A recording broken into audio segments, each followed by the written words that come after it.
स्थानिक स्वराज्य संस्थांच्या निवडणुकीत ओबीसी आरक्षण आणि निवडणूक कोणत्या पॅनल पद्धतीने घ्यायला हव्यात याबाबत याचिकाकर्त्यांनी सरकार यांच्यात एकमत होऊ न शकल्यानं पुन्हा एकदा सर्वोच्च न्यायालयानं मे महिन्याची तारीख दिल्यामुळे ठाणे महापालिकेसह राज्यातील महापालिकेच्या निवडणुका दिवाळीनंतर लागण्याची शक्यता व्यक्त करण्यात येत आहे।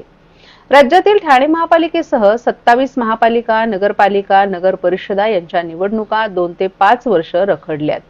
या सर्व महापालिका आणि नगरपालिकांचा कारभार प्रशासकांच्या हातात आहे। मागील अनेक वर्ष स्थानिक स्वराज्य संस्थांच्या निवडणुकीत ओबीसी वर्गाला किती टक्के आरक्षण द्यायचं तसंच 3 की 4 सदस्यांच्या पॅनल पद्धतीनं निवडणूक घ्यायची या प्रश्नावर सर्वोच्च न्यायालयात याचिका दाखल करण्यात आल्या। या याचिकांवर थोडा वेळ सुनावणी घेण्यात आली आहे, परंतु आरक्षण आणि पॅनल याबाबत याचिकाकर्त्यांनी सरकार यांच्यात एकमत होऊ शकलं नाही।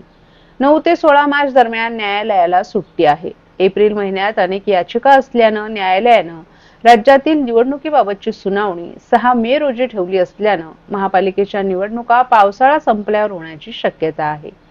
मे महिन्यात निर्णय झाला नाही तर निवडणूक आणखीन काही काळासाठी रखडल्या जातील। न्यायालयानं मे महिन्यात निवडणुकीबाबत निर्णय दिला तरी पावसाळ्यात निवडणुका घेतल्या जात नाहीत। त्यामुळे ठाणे महापालिकेसह राज्यातील निवडणुका या दिवाळीनंतर घेतल्या जातील अशी शक्यता राज्य निवडणूक विभागातील एका वरिष्ठ अधिकाऱ्यानं दिली आहे।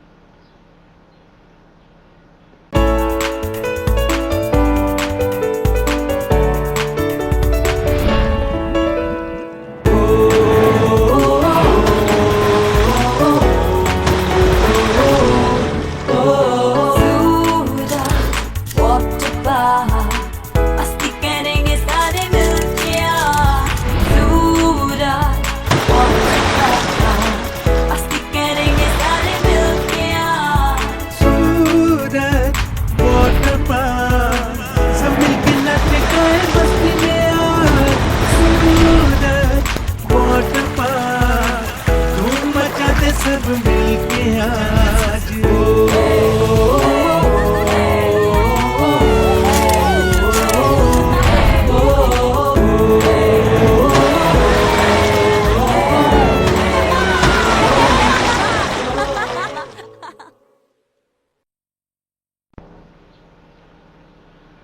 श्री कोपिनेश्वर सांस्कृतिक न्यास आयोजित स्वागत यात्रेचं यंदाचं हे रौप्य महोत्सवी वर्ष असल्यानं न्यासानं 28 मार्च रोजी उपवन येथे तर 29 मार्च रोजी मासुंदा तलाव येथे गंगा आरतीचं आयोजन केले। त्यासाठी वाराणसीहून पंडितही येणार असल्यानं ठाणेकरांसाठी ही पर्वणी ठरणार आहे। ठाण्यात श्री कोपिनेश्वर सांस्कृतिक न्यासातर्फे नववर्षानिमित्त महिनाभर विविध कार्यक्रमांचं आयोजन करण्यात आले। विशेष करून तरुणांचा सहभाग वाढवण्याकरिता आयोजकांकडून विशेष प्रयत्न केले जात आहेत। महाविद्यालयांमध्ये विविध व्याख्यानांचं आयोजन केलं जात आहे। तसंच युवा दिनानिमित्त न्यासाकडून युवा दौडचं आयोजन देखील करण्यात आलं होतं। या युवा दौडमध्ये मोठ्या संख्येनं युवक वर्ग सहभागी झाला होता। 12 मार्च रोजी भारत 2047 युवकांचा सहभाग या विषयावर व्याख्याते दीपक करंजकर यांचं व्याख्यान होणार आहे। तर शनिवारी 22 मार्च रोजी संध्याकाळी 6 वाजता श्री कोपिनेश्वर मंदिर प्रांगणात नृत्यधारा हा कार्यक्रम होणार आहे। यामध्ये ठाण्यातील विविध नृत्य संस्थांचं सादरीकरण होईल। तर रविवारी 23 मार्च रोजी संध्याकाळी 6 वाजता भव्य सांगीतिक कार्यक्रम होणार आहे। तर यंदा वाराणसी येथील पंडितांकडून भव्य गंगा आरतीची अनुभूती ठाणेकरांना अनुभवता येणार आहे। 28 मार्च रोजी उपवन येथे तर 29 मार्च रोजी मासुंदा तलाव येथे ही गंगा आरती होणार आहे। मासुंदा तलाव येथे होणाऱ्या गंगा आरतीसह दरवर्षीप्रमाणे दीपोत्सव देखील होणार असल्याची माहिती न्यासाच्या वतीनं देण्यात आली आहे। डिसेंबरमध्ये राज्यात महायुतीचं सरकार स्थापन झालं। जानेवारीत पालकमंत्रीही जाहीर झाले। त्यानंतर फेब्रुवारीच्या पहिल्याच आठवड्यात भारतीय जनता पक्षानं संपर्क मंत्र्यांची यादी जाहीर केली आहे। विशेष म्हणजे भाजपनं केवळ 17 जिल्ह्यांसाठी संपर्क मंत्री जाहीर केले। या सगळ्या जिल्ह्यांमध्ये शिवसेना, राष्ट्रवादी काँग्रेसचे पालकमंत्री आहेत। मित्रपक्षांचे पालकमंत्री असलेल्या जिल्ह्यांमध्ये संपर्क मंत्री देत भाजपनं कुरघोडीचा प्रयत्न केलाय। यानंतर आता उपमुख्यमंत्री एकनाथ शिंदे यांनी भाजप, राष्ट्रवादीचे पालकमंत्री असलेल्या जिल्ह्यांसाठी संपर्क मंत्र्यांची घोषणा केली आहे। या मंत्र्यांची यादी प्रसिद्ध करण्यात आली आहे। पालघरचे पालकमंत्री असलेले गणेश नाईक ठाण्यात अधिक सक्रिय असताना शिंदेंनी पालघरच्या संपर्क मंत्री पदासाठी प्रताप सरनाईक यांची निवड केली आहे. तुमचे नाईक तर आमचे सरनाईक असा थेट मुकाबला यामुळे सुरू झालाय. सरनाईक यांच्याकडे परिवहन मंत्रालयाची जबाबदारी आहे. 2008 मध्ये राष्ट्रवादी काँग्रेसमधून शिवसेनेत गेलेले सरनाईक 2009 पासून सलग 4 वेळा विधानसभेवर निवडून गेलेत. ते ठाण्यातील मोठे व्यावसायिक आहेत. विविध क्षेत्रात त्यांचा वावर आहे. त्यांचं व्यावसायिक साम्राज्य फार मोठं आहे. उद्धव ठाकरेंच्या शिवसेनेत असताना सरनाईक यांना मंत्रिपद मिळालं नव्हतं. शिंदे यांच्या बंडात ते आधीपासूनच सहभागी झाले होते. शिंदे आणि सरनाईक दोघेही ठाण्यातून निवडून येतात. ठाण्यात नाईक यांना सक्रिय करून शिंदेच्या वर्चस्वाला धक्का देण्याची भाजपची रणनीती आहे. त्याला प्रत्युत्तर म्हणून आता शिंदेंनी सरनाईक यांना पालघरमध्ये सक्रिय करत मोठा डाव टाकलाय.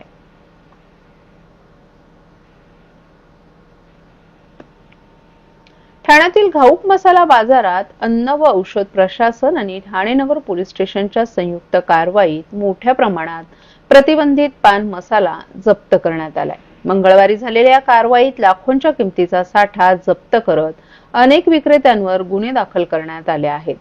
एफडीए आणि पोलिसांना गुप्त माहिती मिळाली होती. त्यातून ठाण्यातील मसाला बाजारात मोठ्या प्रमाणात प्रतिबंधित पान मसाल्याचा साठा जप्त करण्यात आलाय. त्यानुसार मंगळवारी सकाळी संयुक्त कारवाई करत पोलिसांनी या बाजारपेठेतील गोदामांवरही छापा टाकला. या कारवाईत विविध ब्रँडचा पान मसाला, गुटखा आणि तंबाखूजन्य उत्पादनांचं मोठ्या प्रमाणावर पॅकेट जप्त करण्यात आलेत. जप्त केलेल्या मालाची किंमत लाखोंच्या घरात असल्याची प्राथमिक माहिती समोर आली आहे. पोलिसांनी या प्रकरणी काही विक्रेत्यांना चौकशीसाठी ताब्यात घेतलं असून अन्न सुरक्षा कायदा आणि इतर संबंधित कायद्यानुसार गुन्हे दाखल करण्यात आले आहेत.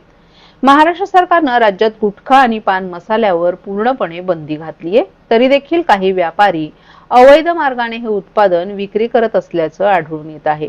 एफडीए आणि पोलिसांकडून अशा अवैध विक्रींवर कारवाई सुरू असून यापुढेही कठोर पावलं उचलली जाणार असल्याचं अधिकाऱ्यांनी सांगितलं.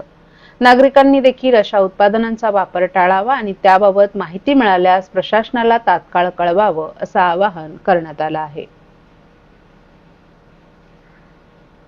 महाराष्ट्रातील भगिनींना आधार देणारी राज्य शासनाची मुख्यमंत्री माझी लाडकी बहीण योजना. या योजनेअंतर्गत अल्प उत्पन्न गटातील 21 ते 65 वयोगटाच्या भगिनींना मिळणार दरमहा 1500 रुपयाची मदत. अर्ज करण्यासाठी 31 ऑगस्ट 2024 पर्यंत मुदतवाढ. कुटुंबाचं वार्षिक उत्पन्न 2.5 लाख रुपयांपेक्षा कमी असलेल्या महिला पात्र. कुटुंबाकडे पिवळं किंवा केशरी रेशन कार्ड असल्यास उत्पन्नाचा दाखला आवश्यक नाही. पांढरं रेशन कार्ड असेल किंवा रेशन कार्ड नसेल तर कुटुंबाचं वार्षिक उत्पन्न 2.5 लाखांपेक्षा कमी असल्याचा दाखला आवश्यक. योजनेसाठीचा ऑनलाईन अर्ज नारी शक्ती दूत ऍप वरून किंवा पोर्टलवर भरता येईल. ज्या भगिनींना ऑनलाईन अर्ज भरता येत नसेल त्यांच्यासाठी अंगणवाडी, ग्रामपंचायत, वॉर्ड ऑफिस, सेतू सुविधा केंद्रामध्ये किंवा आशाताई बचत गटाच्या CRP यांची मदत उपलब्ध. आता आपल्याला अभिमानानं म्हणता येईल, सुखी आणि सुरक्षित आहे माझी लाडकी बहीण.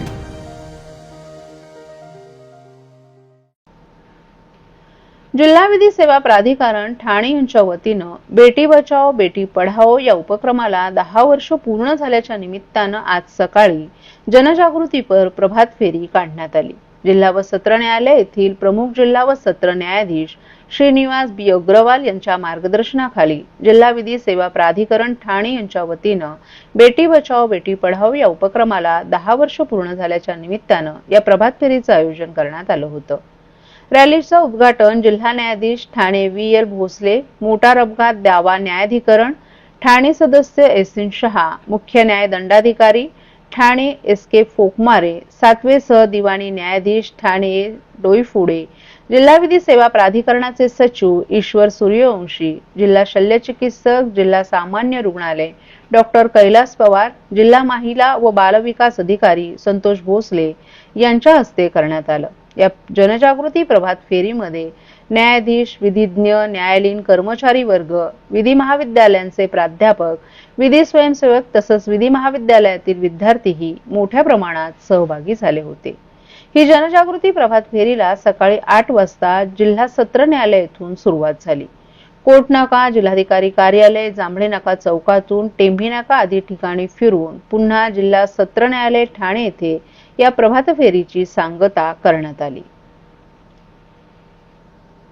प्राधिकरण यांच्या वतीने बेटी बचाओ बेटी पढाओ हा अभियान राबवण्यात आला आणि मोठ्या प्रमाणावर या ठिकाणी सर्व विद्यार्थी, न्यायिक अधिकारी व इतर अधिकारी यामध्ये समाविष्ट झाले आणि सर्वात महत्त्वाचं आहे की हे आंदोलन करण्याची गरज का भासते आपल्याला, तर ह्या आंदोलनाच्या माध्यमातून मुलगा आणि मुलगी दोन्ही समान ट्रीटमेंट मिळावी आणि त्याच्यामुळे आपल्या देशाची प्रगती जी काही रोखल्या जाते आहे, आपण अंडर डेव्हलप आज पण जे आहोत ते आपल्या विचारांमुळे या ठिकाणी अंडर डेव्हलप असल्याचे आपल्याला जाणवते.